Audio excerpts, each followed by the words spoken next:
Hi guys, and welcome to this video. Today I will interview Maria Reyes, Assistant Director at INSEAD, and we'll talk about everything related to the INSEAD MBA. She will tell us everything about the school, about the program, and most importantly, about how to get admitted. Okay, thank you so much, Maria, for being with us today. So first question. Other than excellence and diversity, what differentiates the INSEAD MBA from other top MBA programs in Europe and in the USA?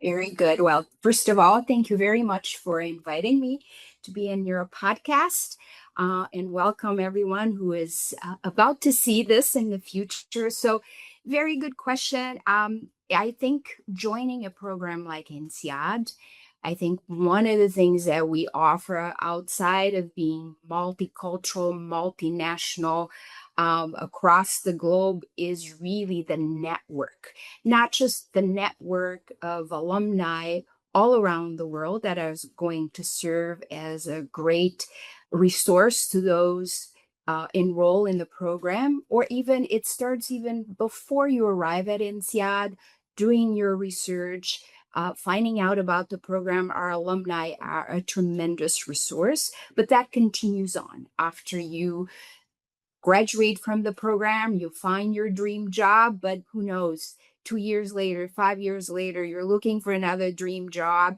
and you have this amazing resource throughout the globe of alumni that can support your career. But it's not just alumni, it's also the global network of corporate partners. When you come to INSEAD, you're not just finding a job in Europe, you're finding a job in Asia, you're finding a job in North America, Latin America, all around the world. And it's good to have a good network of employers that are globally, especially when you have geopolitical situations happening today.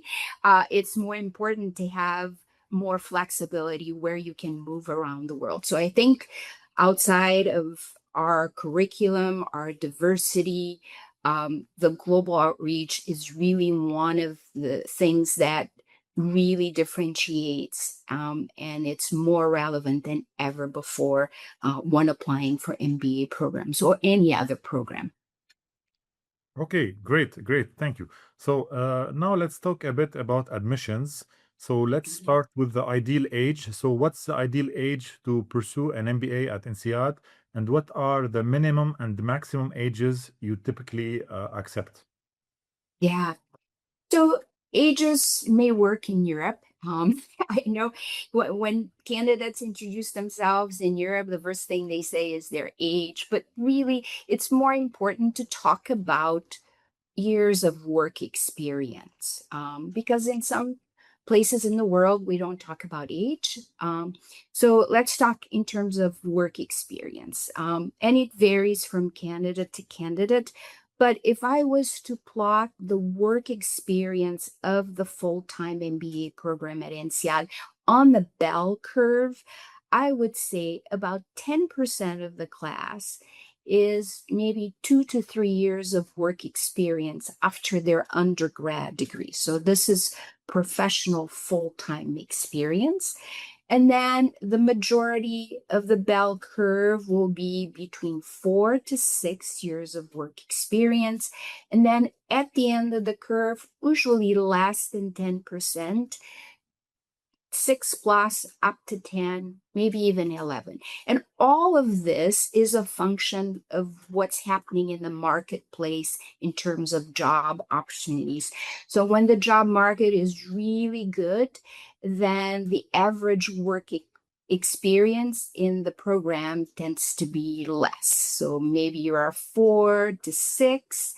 When the job market it's not so good, or there is rumors that we're gonna have a recession or something, then everybody gravitates back to school, and that average work experience then goes up. So what's important to know is if you are at the beginning of the curve, so if you are between 2 to 3 years of work experience after your undergrad degree, it's really important to showcase leadership potential. So for leadership potential, you can show it in a variety of ways. Maybe the first job out of undergrad, you had a lot of responsibility, or maybe you had your own startup right out of undergrad.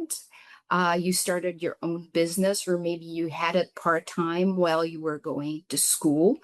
And you can also show leadership potential outside of work. So, and it could be fun things. For example, if you were the coach for a girls' football team, you could show that as leadership potential. So there is a variety of ways that you can show leadership potential if you are at the beginning of the curve, because it's not the majority of the class, but the people that are there really have high potential for leadership.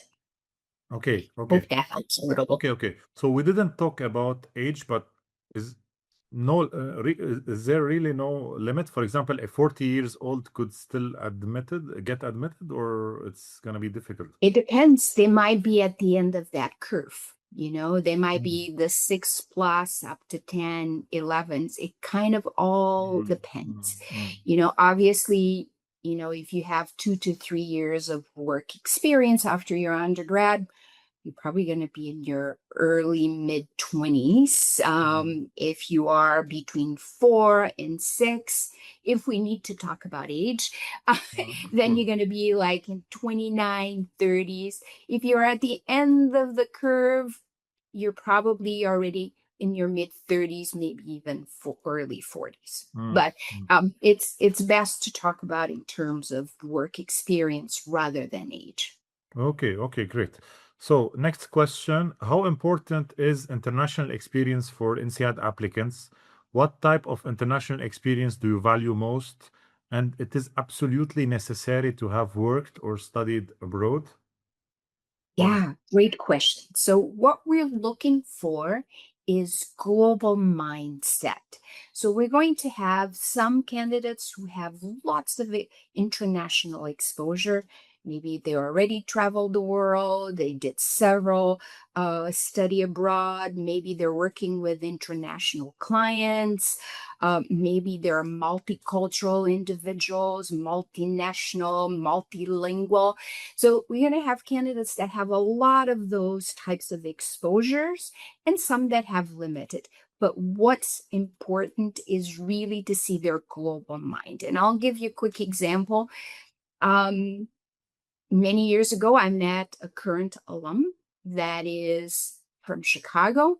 And prior to INSEAD, he's never been outside of the US, but he studied Spanish both in high school and then in university. He had a deep desire to see the world, find an international job, be with others that are very different from him. And he was able to showcase his global mindset, which is we want to make sure that you are comfortable with other people who are very different from you. You're going to join a class that is very diverse. Sometimes I've been doing this for some time now, and some years we had like 97 plus nationalities. So indeed, everyone has an accent at an INSEAD, and we want to make sure that you can thrive in that kind of environment. So it's good to have international exposure, and there's going to be some candidates that have lots, but you can, and some that have limit. But what's important is that you show that global mindset, and you can show that in a variety of ways, whether you, obviously, if you're not native speaker of English, you already have another language in addition to your native language. Maybe you did some trips. Maybe you're working with colleagues that are from a different country or clients. So all of those things are a way for you to talk about international exposure. And if you have limited, don't feel like it's the end for you, because it's not. It's more important to show that global mindset. Great. Very clear. Thank you. So now let's talk about professional experience. What exactly do you look for when evaluating a candidate's professional experience? Is it the number of years, career progression, promotions, big names on their CV? Could you please explain if someone doesn't have big names on their CV, can they still get admitted? Yes, I'll start by answering your last question. Absolutely. So we value different types of experiences, both professional, personally. And so there are many candidates. Not everyone works for Google, and that's perfectly okay. Some people have been working for startups, or they have their own startups, or maybe for small boutique type of organizations, whether it's in finance or tech. It doesn't matter. What's important for us to see is your full-time professional work experience. We also look at your career progression. Some of you may have limited years of work experience, but maybe you're already a lot of career progression, which is important for us. In terms of years of experience, I think we kind of talked a little bit about that at the beginning. For the full-time MBA program, every individual is different. When it's the right time for you to do an MBA is when you've hit a point in your career where, like, I think I want to do something else. So whether that's changing industry, region of the world, job function, that's when it's the right time to start thinking about, okay, would an MBA allow me to do that? So that could be 2-3 years, or it could be 4 or 6 years. So it depends from individual to individual, but we definitely look at your career progression, how you progressed in your career, your level of responsibility, because all of those things speaks to your leadership potential, which is important for us. But also just want to reiterate that it's not just within your professional experience that we can see that leadership potential as well. Okay, great. What about gap years? If someone took a gap year, for example, to travel the world, or let's say maybe a woman had a baby, she took a gap year, or I don't know, for any reason. That's fine. That's fine. That's fine, not a problem. That's fine. Well, I think what's important is to take some time to think about why you're doing that, and then explain to us what you did during that year. So maybe you traveled the world, maybe you joined some organization, NGO, that you want to do some volunteer work. So don't leave the space blank. Explain what you did. So maybe you can showcase that in your resume or CV. Say, I took the year off, but I did this traveling or maybe I volunteer for this organization. It's important to fill it in so that we don't imagine what you did. But that's absolutely fine. Great, great. So now let's talk about university transcripts. How important are they, and how much does it matter which university a candidate went to? If someone has weak transcripts and even repeated a year, do they still have a chance if they compensate with other elements in their application or not?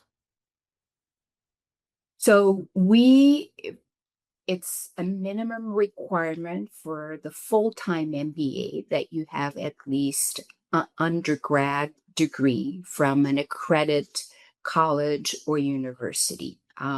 It doesn't matter whether it's an Ivy League university or not, as long as they're fully accredited, either a world accreditation or a country accreditation.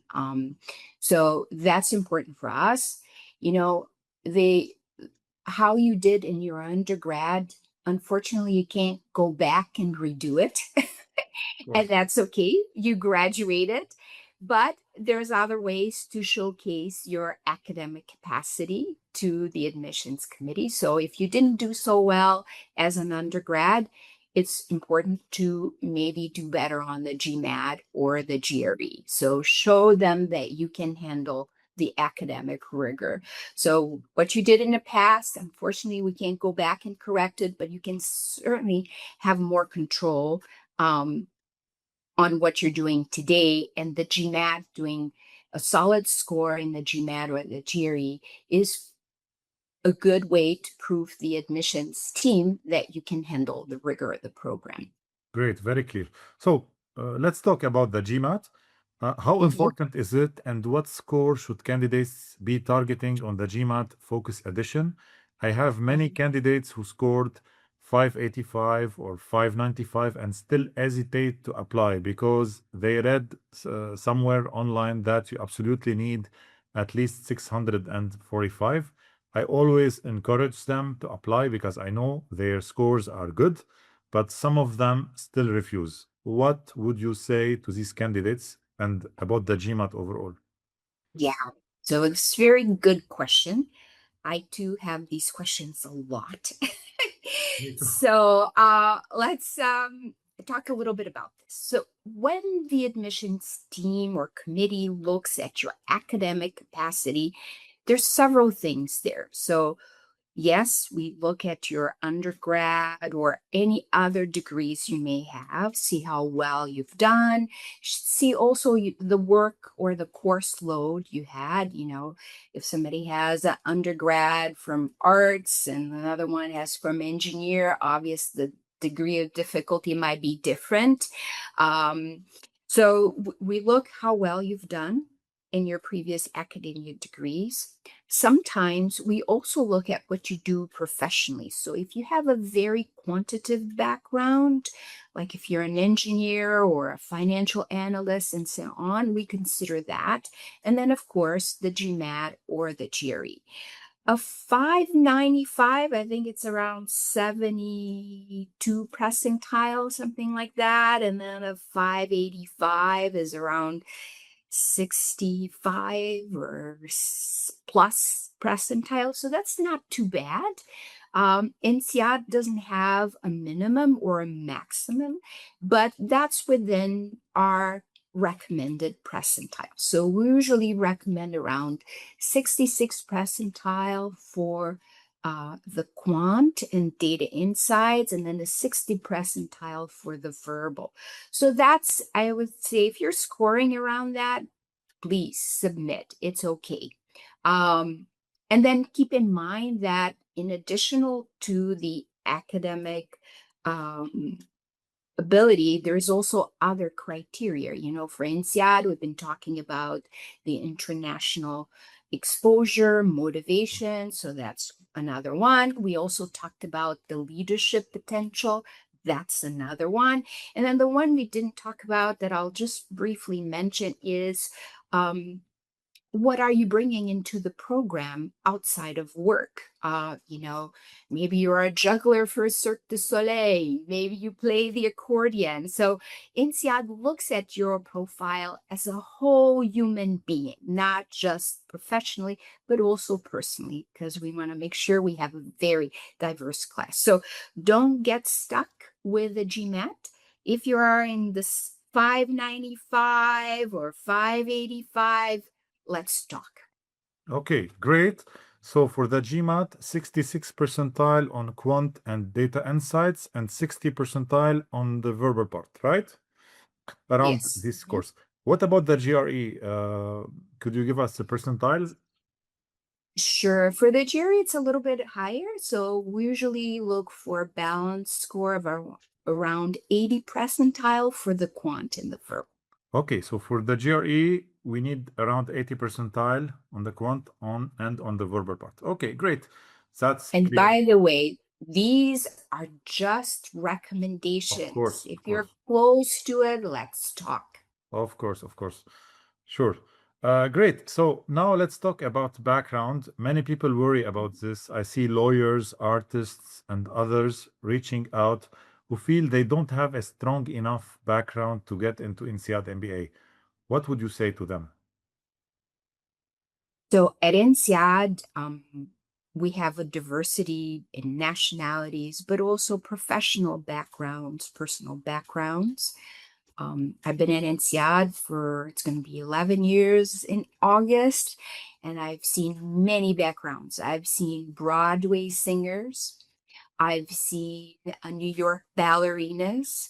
I've seen MDs. So lots of different, you don't have to be a business degree major or have a business background, we appreciate that you have a very diverse professional and personal background. So if you don't have, I know in France we have a lot of engineers. If you're not an engineer, it's okay.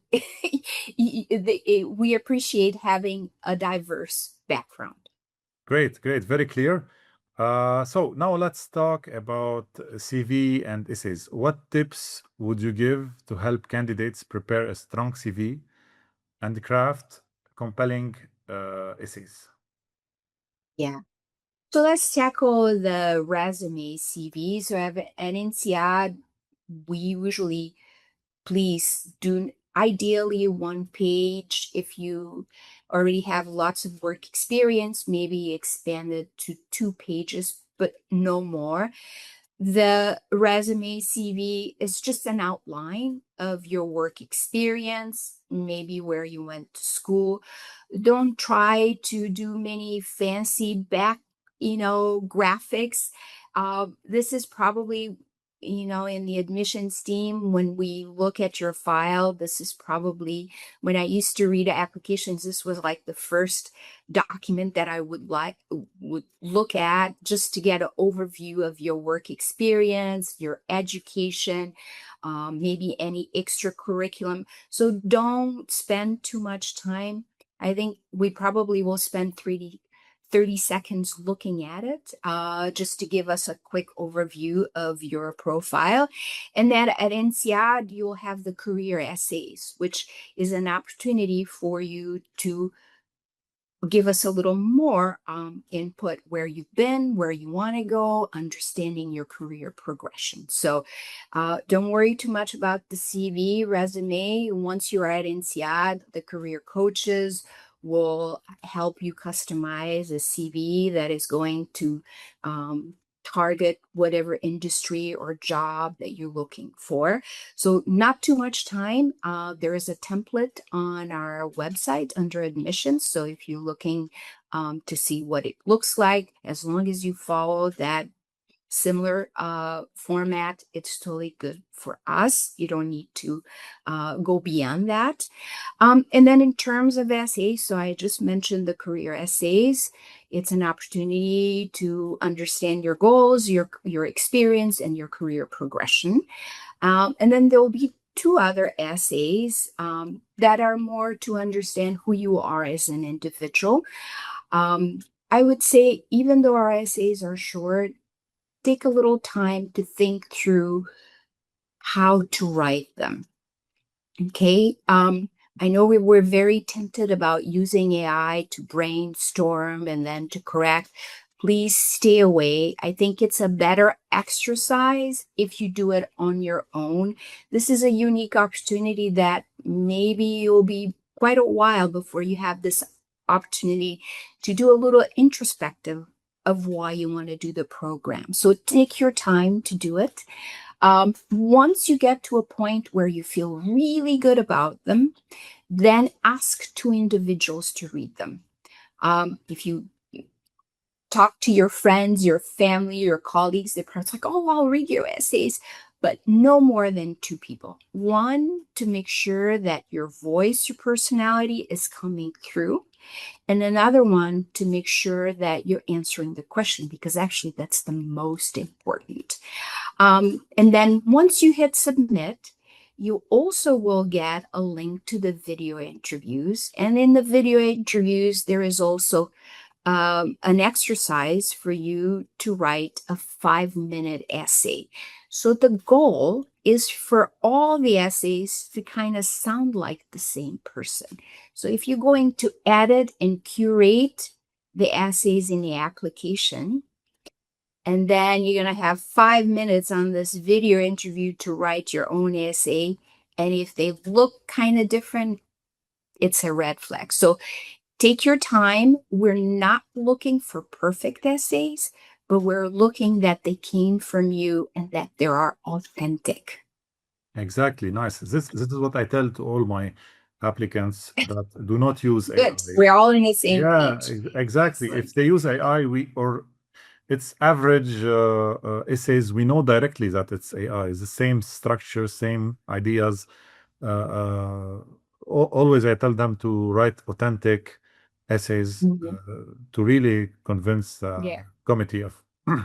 Okay, so how important is the Cairo interview, and what do you look for in candidates? And for the alumni interview, what advice would you give, and how can candidates get ready Sorry, for it? you just broke a little bit on the connection, so maybe Yeah. can you repeat the Yeah, question? sure. How important is the Cairo interview, and what do you look for in candidates? And for the alumni interview, what advice would you give, and how can candidates get ready for it? Okay. So there's a line broke a little bit, but I think you're asking me about the interviews with the Yeah, alumni. Is that correct? Cairo, Okay, first very Cairo interviews, okay. the video interview, Okay. and then Okay. alumni interviews. Okay. So the career interviews are the moment you hit submit, you'll have a link to the interviews. I would say of all the things in the application, this is the easiest. Um, the interviews will be questions that you all know the answer. There's no wrong or right. This is an opportunity for the admissions committee to see you because, up to this point, they only read your essays. So this is another way, at INSEAD, only about 20% of our students are native of English. So this is another way for us to see how you sound in English. You will have about 40 seconds to hear the question and then about 60 seconds to record it. Um, I what I would recommend here is practice a few of these questions, not too many, just for you to get a sense of what the questions are like. And then just be yourself. The most important part of this exercise is actually making sure that the sound in your computer is on, that you don't have a very distracted background. If you do all of that, it's all good. And then the other part of the Kira link is that 5-minute essay that you have to write. So you listen to the question and then we give you 5 minutes to write. So all of this is in prompt. Don't stress too much about it. We all know that you can write, otherwise you wouldn't be applying to an MBA program. So just relax. One thing you could do instead of keep recording and practicing, I would say do one question, maybe ask a friend to be in the room, and then pause to give you feedback to see maybe you need to change something, and then come back later and do the rest of the questions. That might be one way. Instead of you doing it on your own, practice, just have somebody that you trust, that you're confident they will be honest with you. Record one, say maybe you should have been looking at the camera or anything else. I usually ask candidates, have a piece of paper with you as you listen to the question, maybe make a couple, points that you want to talk in case you forget while you look at the camera, you have the page to go back. But to be honest, do not stress about this part of the application because it is the easiest part. I think the hardest part is probably the GMAT and then followed by the essays, but this is the easiest part for you to do. Then the other thing that will happen once your file is complete and you hit submit, you will get an email from your admissions officer. And that will be the person you'll be communicating throughout the application. And then as the application moves to the interview stage, then you'll get your admissions officer will give you the contacts of 2 alums in your city, and those interviews will be in person and will be up to you to set the appointment with the interviewer. They have a little bit of latitude to decide on what to ask you. Some of them might be very focused on your work experience and why you want to go to INSEAD. Others might be more focused on the fit. Are you going to be a good INSEAD ambassador, a good classmate? So be prepared for both types of interviews. I do recommend, attending our events. We always have students or alumni with us, and they're great resources for you pre and after MBA, because they can share lots of their experience on the interviews, on the application, and after INSEAD, they can share about career opportunities and so on and their career journey. So please use the INSEAD alums as a resource. Use us as a resource.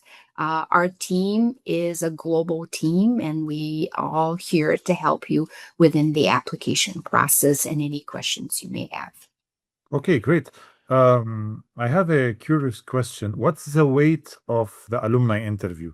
I mean, if someone has a perfect GMAT, perfect profile, perfect essays, perfect career interviews, and then he did the interviews, the alumni interviews, and they say no. It does happen once does in a happen. while. What? They do have a lot of weight. Usually, if the alums don't agree, so like if one alum has something very positive, then the other one doesn't, then the candidate could potentially be interviewed by another alum or the admissions team. Okay, so both alumni should be green, right? Yes, they should all Okay. agree. Okay. And If it's both, not just the alums. So there is the readers that read the of application. course, They also have yeah. input. There is the admissions team, and there is the alums. And all of that world needs to be aligned. If that world does not agree, then sometimes then we go back either to talk or to have the candidate interviewed again. Okay. Also a question. Sometimes someone with a 585 or 575 or 565 on the GMAT, he applies and it works. And sometimes the same person with the same score, no, another person with the same score, and then you ask him to retake the GMAT. Yeah. Although both may So, have the same score. yeah. Why? So there's no magic formula here. It's Hmm. all based on different facets. So it's not just the academic capacity, it's also the rest of the profile, Okay. the work experience, the leadership potential, the international exposure, global mindset, the unique personal experience. So all of that, and it's not just the candidate himself, it's the candidate in relation to who else apply. So we're Okay. building a class, and we want to build a very diverse class. So it's important that we have different experiences in the classroom. So candidates, we don't have a magic formula. It's always in relation to the applicant pool, what it looks. So in some applicant pools, it's going to be very competitive. Other applicant pools, not as competitive. Okay, so here the question that everybody asks, the round. Which round should we target? Is there a difference between round 1 and round 4 or not? Because round 1, we read on internet, round 1 is very interesting because it's round 1. Schools prefer round 1, but also round 1, we have top applicants, right? So Yeah. for me, when someone asks me about INSEAD, I tell them it doesn't matter. If you have the profile, if you have the scores, if you have everything, they will accept you. So tell us about the rounds a bit. What do you recommend? Yeah, I would say apply when you're ready. That is the best recommendation. We accept candidates at every round. We have different rounds because candidates are ready at different times. You might be targeting round 1, but then you took the GMAT and oh my goodness, you have to take it again. So you still have round 2, 3, and 4. If you apply in the early rounds, usually there's more options for applying for scholarships. So INSEAD has loads of scholarships that are all donated by INSEAD alums. And if you want to take advantage of those, you can apply up to 4. Usually there's more available on round 1, 2, and 3. Sometimes we get additional funding on round 4s, but it's not always a guarantee, where we might still have some scholarships. And these are the scholarships that you can apply. There are 2 types of scholarships at INSEAD. So there is the ones you can apply, which are listed on our website as the candidate. And then there are scholarships that we consider candidates as we review the application. And for those, you don't need to do anything. They're not a guarantee, but every candidate is considered for scholarships as we review our application, because as I mentioned, the goal is to have a very diverse class. And these scholarships could be a variety of things, could be based on diversity, could be based on socioeconomic. There's some regions of the world that it's very difficult for candidates to come to the program. They could be gender, to have gender balanced. So there is a variety of reasons. So for those, it doesn't matter what round, but for the scholarships that candidates can apply, and I all encourage you to apply. You can apply up to 4. Usually there's more available on round 1, 2, and 3. Of course. So I wouldn't wait. Yeah, go ahead. Great. So for scholarship, it's better to apply round 1, round 2, round 3. But for admissions, it doesn't matter. Whenever you are ready, apply. Also, questions about quotas. Everybody talks about quotas for some nationalities because of diversity. Tell me what's the reality about this topic? Because I know that INSEAD wants a diverse cohort. So if some country with big population applies with a huge number of candidates, maybe it will impact the diversity. Yes, our goal is to have a very diverse class, but it's not just nationalities, it's also professional and personal backgrounds. For example, in North America, usually we would have a class, if we talk in terms of quotas, we wanted 11%, but some years we had between 11 and 14%, because the people who show up had really amazing profiles, and you cannot say no because you want to have in the class. So I would say our goal is to really have a diverse class, but to have quotas doesn't always work. Because, the world is getting more global. You could say, well, I'm going to only take 10% from this country, but then the 10% from that country are so diverse because they're not just from that nationality. They might have multinationalities as well. So the goal is really to have a very diverse class, but I couldn't really share the specific amount on each country. Okay, great. So now let's talk about financing the MBA. A lot of candidates stress about how to finance an MBA. What are the usual ways people fund it? And do you have any tips or hacks to make it easier? And for those who say an MBA is too expensive, what's your take? Yeah. I would say most INSEAD students come to INSEAD with a variety of sources of funding. Some, we have a huge class. So usually we're getting close to 1,000 students graduating every year. And over the last decade, we're now giving away almost 40% of the class, or 40% of the class have some type of scholarship. And then some also come with loans, student loans, which we work with several partners, also listed on our website under the financial aid, that come with loans and savings. I would say the ROI in most years for the MBA program across regions, on average, every year is different, and every region is also different depending what's happening in the job market. But usually the ROI, the return on investment, is 3 years, which is quite short. So it's still a good time to do an MBA if you're looking for a career change, whether it's region, industry, or job function.